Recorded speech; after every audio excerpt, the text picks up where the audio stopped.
ஏனுங்க, விஷயம் கேள்விப்பட்டீங்களா? இது உண்மையா பொய்யான்னு நமக்கு தெரியாதுங்க. ஆனா உண்மையா இருந்துச்சுன்னா நமக்கெல்லாம் சிக்கல் தானுங்க. நம்ம தமிழக முதல்வர் விஜய் சார் இருக்கிறாருலங்க, விஜய் சார். அவியல பத்தி யாரும் பேசக்கூடாதாமா.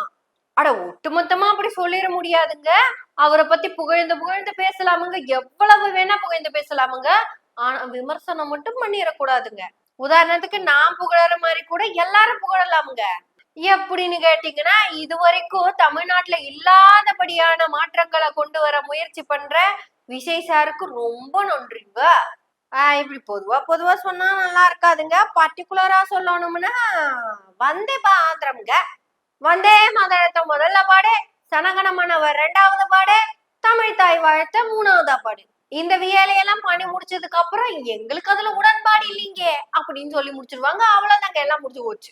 இனி எல்லாமே நாங்க பழையபடி தாங்க பண்ணுவோம், இது நாங்களே எதிர்பார்க்காத ஒண்ணுங்க அப்படின்னு வீரமாக பேசிய தாவேகாவை நாங்கள் வாழ்த்துகிறோம் அப்படின்னு நீங்க பேசலாம், கட்டாயமா பேசலாம்.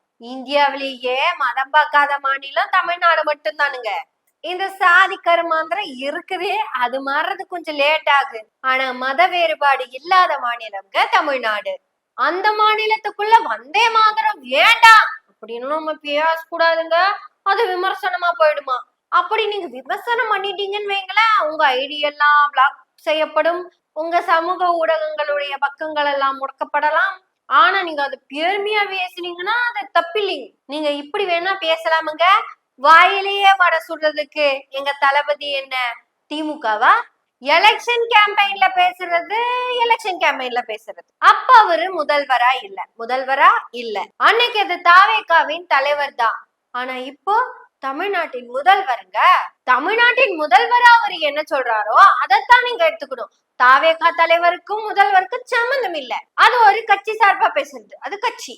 இது அரசு சார்பா இவர் பேசுவார். அந்த கட்சி தலைவரை நீங்க அப்ப விமர்சனம் பண்ணா கூட தப்பில்ல. ஆனா இப்போ முதலமைச்சர் அரசாங்கத்துல ஒரு ஆளா இருக்காங்க, அதனால விமர்சனம் பண்ணக்கூடாது. நம்ம அவரை விமர்சனம் பண்ண போறது இல்லை, அவரை நம்ம வாழ்த்துதான் போறோம். இந்த இன்ஸ்டாகிராம் பேஜ் எல்லாம் 5 மாசத்துக்கு முன்னாடியே பிளாக் பண்ணி விட்டுருந்தோம்னா நம்ம ஏங்க இவரை விமர்சனம் பண்ண போறோம்? இந்த பச்சை குழந்தைங்க, சிவப்பு குழந்தைங்க, கருப்பு குழந்தைங்க எல்லாம் வந்து பேசலுங்க, மாமா கோட்டு போடு, மாமா கோட்டு போடு, மாமாக்கு ஓட்டு போடு அப்படின்னு பேசுனதெல்லாம் தப்புங்க. ஆனா அது அவங்களுக்கு சரிதாங்க.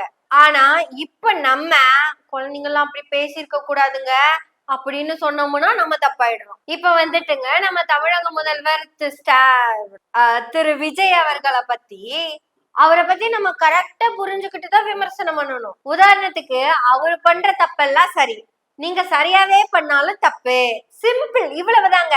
இத புரிஞ்சுக்கிட்டு பேசுனீங்கன்னா போதும். ஆனா பாருங்களேன், இன்ஸ்டாகிராம் பூரா இந்த பிள்ளைங்களும் குழந்தைங்களும் எல்லாம் வந்து பேசுன்னு பேசிக்கிட்டே இருந்தாங்க. இதெல்லாம் எலெக்ஷனுக்கு முன்னாடி தாவேகா நல்லது அப்படின்னு சொல்லிக்கிட்டு இருந்தாங்க. விசில் புரட்சி வேணும், மாற்றம் வேணும், அது வேணும், இது வேணும்னு சொல்லிக்கிட்டே இருந்தாங்க. But after the election till today our mothers and sisters all are coming into the social media. என்னத்துக்குன்னு கேக்குறீங்களா? ஒண்ணும் இல்லைங்க, ஐயோ நாங்க தப்பு பண்ணி போட்டோமுங்க அப்படின்னு வருத்தத்தோட வந்து பதிவு போடுறாங்க. முன்னை விட இன்று அதிகமாக சோசியல் மீடியாவுக்கு பெண்களை கூட்டிட்டு வந்ததுக்கு வாழ்த்துக்கள்ங்க. அதனால சுலபமா தப்பு பண்ணிட்டு தப்பிச்சிட முடியாதுன்னு தான் ஒவ்வொரு பெண்களும் இப்ப பேசுறாங்க. எப்படி அரசியல் பேசுறாங்கன்னு நினைக்கிறீங்க? ஆட சோறு ஊட்டிக்கிட்டு இருக்கிறாங்க, கூடவே அரசாங்கத்துக்கும் அட்வைஸ் விட்டுறாங்க. எவ்வளவு கிளாரிட்டியா பேசுறாங்கல்ல.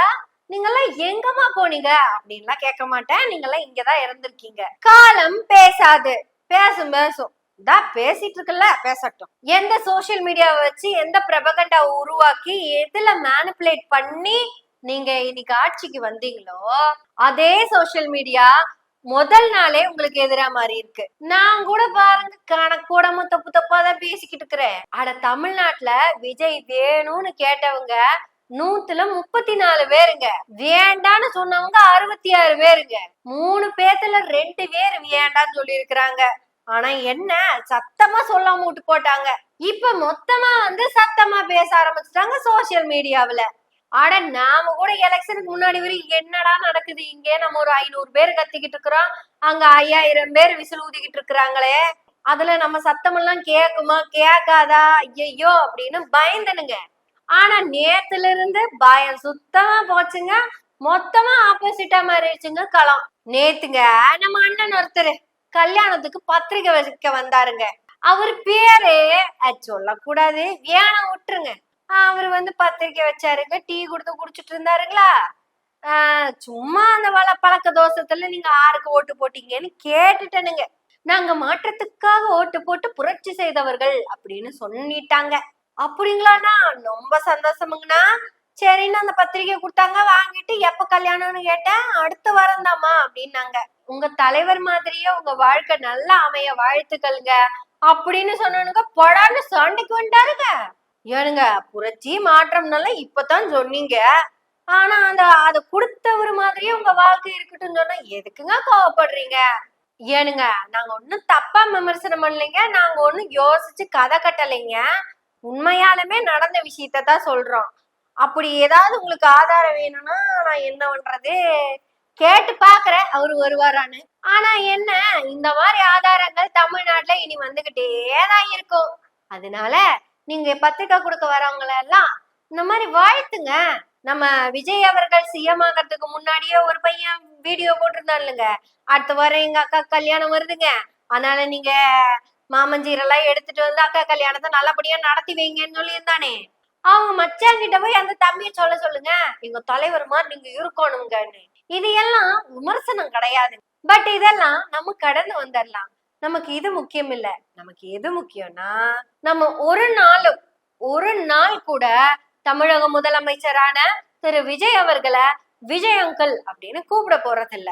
ஏன்னா முதல்வர் பதவிக்கான மாண்பை நம்ம கட்டி காப்பாத்தணும். தமிழக முதல்வரா நீங்க வரக்கூடாதுன்னு ஓட்டு போட்ட அந்த 66% மக்களுக்கும் அவருதான் இப்ப முதல்வர். தமிழ்நாட்டுக்கும் தமிழ் முதல்வர்ங்கிற அந்த பதவிக்கும் எந்த இழுக்கும் நேராமல் பாதுகாப்பது தமிழக மக்களாகிய நம்மோட கடமை. ஏன்னா இது தமிழ்நாட்டின் உரிமை பிரச்சனை. மாநில உரிமைகளை அவங்க காத்துல பறக்க விடும் போது நம்ம சத்தமா பேசித்தான் ஆகணும். நம்ம எதுக்குங்க சத்தமா பேசணும், நமக்கு என்ன தலையெழுத்தா அப்படின்னு கேக்குறீங்களா?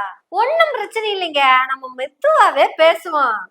ஏன்னா சத்தமா பேசுறதுக்கும் சுத்தமா பேசுறதுக்கும் தான் நம்ம தலைவர் உள்ள போயிருக்கிறார்ல. சட்டமன்ற பேரவையின் உறுப்பினராக தேர்ந்தெடுக்கப்பெற்ற உதயநிதி ஸ்டாலின் எனும் நான் சட்ட முறைப்படி நிறுவப்பெற்றுள்ள இந்திய அரசமைப்பு சட்டத்தில் உண்மையான நம்பிக்கையும் பற்றுறுதியும் கொண்டிருப்பேன் என்றும் இந்திய நாட்டின் இறையாண்மையையும் ஒருமைப்பாட்டையும் நிலைநிறுத்துவேன் என்றும் நான் மேற்கொள்ள இருக்கும் கடமையை நேர்மையுடன் நிறைவேற்றுவேன் என்றும் உளமாற உறுதி கூறுகிறேன். தமிழ்நாட்டின் மாண்புமிகு எதிர்கட்சி தலைவர் திரு உதயநிதி ஸ்டாலின் அவர்களுக்கு வணக்கமும் வாழ்த்துக்களும். பதவியில அவரு மாண்புமிகு எதிர்கட்சி தலைவருங்க, ஆனா எங்களுக்கெல்லாம் உதயநிதி அண்ணா தாங்க. உதயண்ணா அங்க இருக்கும்போது எங்களுக்கு என்னங்க கவலை? எதிர்கட்சி தலைவர்னா யாரு என்ன அப்படிங்கறத எங்க முத்தமிழறிஞர் டாக்டர் கலைஞர் தமிழ்நாட்டுக்கு காமிச்சிருக்காரு. எதிர்கட்சி தலைவர் எப்படி இருக்கணும்னு நம்ம முத்துவேல் கருணாநிதி ஸ்டாலின் அவர்களும், அதாவது மக்கள் முதல்வர், அவரும் காமிச்சிருக்காரு.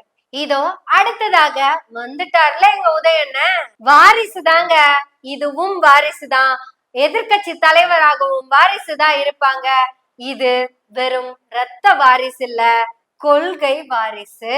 உதயண்ணா உண்மையாலுமே ரொம்ப பெருமையா இருக்கு, வாழ்த்து சொல்லிக்கிறேன்னா. உண்மையாலுமே ரிசல்ட் வந்ததுக்கு அப்புறத்துல இருந்து எதிர்கட்சி தலைவரா எங்க உதயண்ணா தான் வரணும், உதயண்ணா தான் வரணும், உதயண்ணா தான் வரணும்னு கடவுள் கிட்ட எல்லாம் வேண்டலங்க, மனசார நினைச்சேன். திமுக என்பது தலைவரின் வழி நடப்பதல்ல, தொண்டரின் மனம் அறிந்து தலைவர் நடப்பது. உடனே யாராவது நீயும் திமுக உடைய தொண்டரா இல்லல்ல அப்படின்னு சொன்னீங்கன்னா கொஞ்சம் வெயிட் பண்ணுங்க. இதோ அடுத்த வாரத்துல இருந்து பெருமை மிகு திமுக காரரா பேசத்தான போறேன். இப்ப பேசுவோம், அப்ப கொள்கை வாரிசாக முழங்குவோம். நான் மட்டுமா? இன்னைக்கு தமிழ்நாடே தலைவருக்கு பின்னால ஆணி திரண்டு நிக்குது. மன்றத்துக்கு வெளியே மக்களின் முதல்வராய் முத்துவேல் கருணாநிதி ஸ்டாலினும், மன்றத்திற்கு உள்ள மாண்புமிகு எதிர்கட்சி தலைவராக எங்க உதயநிதி ஸ்டாலினும், இவர்களின் வழிகாட்டுதலில் நாங்களும் பேசுவோம், முழங்குவோம். எனவே பேசுவோம் நாள்தோறும். உங்களுடைய ஆதரவுகளை நன்றிகளோடு எதிர்பார்த்து கொண்டிருக்கிறோம். நன்றி, வணக்கம்.